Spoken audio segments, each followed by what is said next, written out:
ভগবতে বাসুদেবায়। আমার প্রিয় দর্শক বন্ধুকে আমার আন্তরিক অভিনন্দন, শুভেচ্ছা ও ভালোবাসা জানাই। আমি আশা করি অনাদির আদি গোবিন্দের অশেষ করুণায় আপনারা সকলেই কুশল আছেন। আজ আপনাদেরকে যে গুরুত্বপূর্ণ বিষয়টি নিয়ে আলোচনা করতে চলেছি, অসুর গুরু শুক্রের প্রবেশ সিংহ রাশিতে 5ই জুলাই থেকে 1 আগস্ট 2026 পর্যন্ত অবস্থান করবে এবং শুক্র সিংহ রাশিতে কেতুযুক্ত হবে এবং তার সঙ্গে সঙ্গে মঙ্গলের দৃষ্টি শুক্র এবং কেতুর উপর পড়বে। অপোজিটে রাহুরও দৃষ্টি এই শুক্র কেতুর উপরে পড়বে। তাই সিংহ রাশিতে 4টি গ্রহের সংযোগ ঘটতে চলেছে।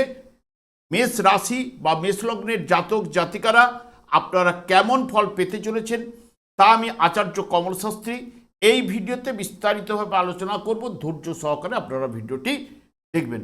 দেখুন, শুক্র এমনিতেই নৈসর্গিক শুভকারক গ্রহ এবং প্রেম, প্রীতি, স্নেহ, ভালোবাসা এবং অর্থ, সৌন্দর্য, বিবাহ ও ইন্দ্রিয় সুখের প্রতি তীব্র আগ্রহ কিন্তু নির্দেশ করে।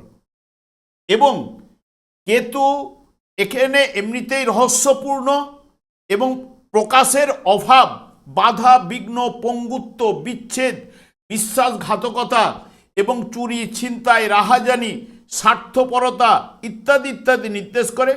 যদি কেতু শুভ গ্রহের সঙ্গে যুক্ত হলে সাধারণত আধ্যাত্মিকতা, আদর্শবান, ধার্মিক ইত্যাদি ইত্যাদি শুভ ফল কিন্তু প্রদান করে থাকে।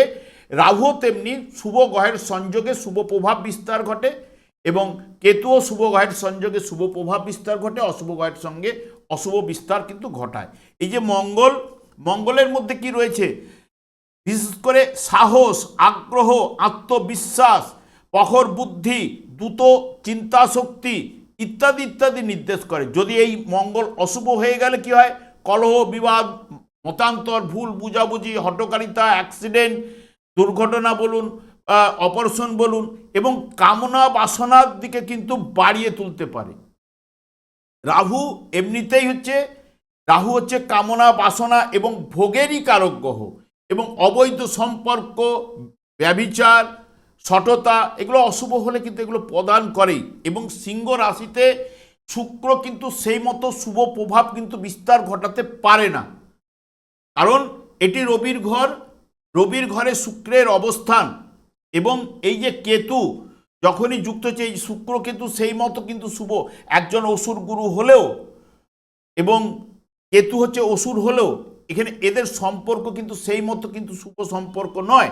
এবং মঙ্গলের দৃষ্টি যেহেতু কেতুর উপরে পড়বে, শুক্রের উপরে পড়বে, কেতু এই জায়গায় কিন্তু পূর্ণমাত্রায় ক্ষীণ এবং দুর্বল প্রভাব কিন্তু বিস্তার ঘটাবেই।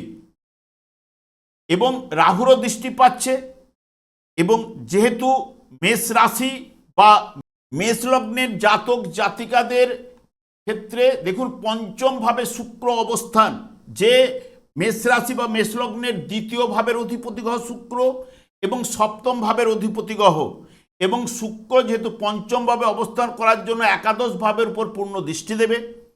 এবং যা কেতুও এখানে অবস্থান করছে, কেতু যেহেতু পঞ্চম ভাবে অবস্থান করছে এবং নিজের নক্ষত্রে থাকায় পঞ্চম ভাবেরই নির্দেশক, যা পঞ্চম ভাব হচ্ছে মন, মানসিকতা, প্রেম, প্রীতি, স্নেহ, ভালোবাসা, সন্তান, পূর্বজন্মের কর্মফল, খেলা, বিলাসিতা ইত্যাদি ইত্যাদি কিন্তু নির্দেশ করে। এবং এই শুক্র এবং কেতু পঞ্চম ভাবে, যা প্রেমের ক্ষেত্রে একটা উদাসীনতা, দূরত্বের সৃষ্টি কিন্তু করতে পারে। এবং রাহু এবং মঙ্গলের যে দৃষ্টি এখানে পাবে, রাহু মঙ্গলের দৃষ্টি পড়ার জন্য মতান্তর, ভুল বুঝাবুঝি, সন্দেহপ্রবণতা, বিচ্ছেদ পর্যন্ত প্রেমের ক্ষেত্রে ঘটাতে পারে। কারণ মঙ্গল এবং রাহু দুটোই কিন্তু উগ্র গ্রহ এবং জীবন সঙ্গীর সহিত তীব্র তর্কের সৃষ্টিও কিন্তু হতে পারে। যেহেতু সপ্তম ভাবের নির্দেশক, পরিবারের নির্দেশক, তাই পরিবারের সঙ্গে ঝঞ্ঝট ঝামেলা বা সঙ্গীর সঙ্গে তর্কের সৃষ্টি, মতান্তর ঘটতে পারে। তাই মাথা ঠান্ডা রেখে এই বর্তমান সময় 5ই জুলাই থেকে 1 আগস্ট পর্যন্ত ঠান্ডা রাখা উচিত এবং শান্ত ধৈর্য ধরে চলা উচিত। গোপন সম্পর্ক বা মোহ তৈরি হতে পারে, তাই সতর্ক থাকুন, কারণ অবৈধ প্রেম ও কাজকর্মে জড়িয়ে পড়তে পারেন এবং হঠাৎ করে কোনো বড় খরচ, যেহেতু অর্থভাবেরও বা পরিবারের নির্দেশক বা ব্যবসায় লোকসান হতে পারে, তাই আর্থিক লেনদেনে আপনাদের সতর্কতা অবলম্বন করতে হবে। যে কোনো আর্থিক বা আইনি বিষয়ে কোনো সিদ্ধান্ত নেওয়ার আগে আপনি বারবার চিন্তা ভাবনা করে এগোনো উচিত। বর্তমান সময়ে আবেগের বশে কোনো সিদ্ধান্ত নেওয়া উচিত হবে না।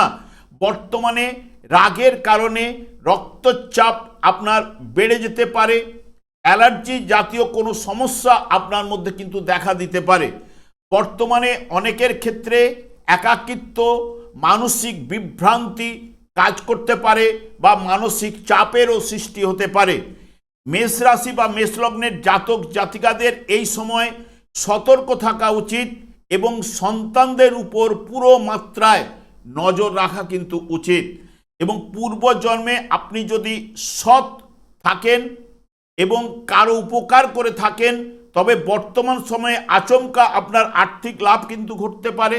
স্থাবর সম্পত্তি বৃদ্ধির যোগও কিন্তু তৈরি হতে পারে।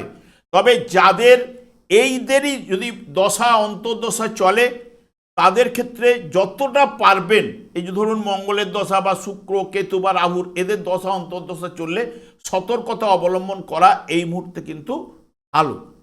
আমি আর দীর্ঘায়িত না করে, আমি আচার্য কমল শাস্ত্রী প্রত্যেক বুধবার এবং শুক্রবার সন্ধ্যা 8:30 এই ইউটিউব চ্যানেলে লাইভ অনুষ্ঠান করে থাকি। ঠিক ওই সময় আমাকে ফোন করলে আপনারা নিজেদের ভাগ্য বিষয়ে জানতে পারবেন। তাছাড়া বিভিন্ন ধরনের ভিডিও আপলোড করে থাকি, সেগুলি পাওয়ার জন্য আমার চ্যানেলটিকে সাবস্ক্রাইব করে বেল আইকনে ক্লিক করে রাখুন।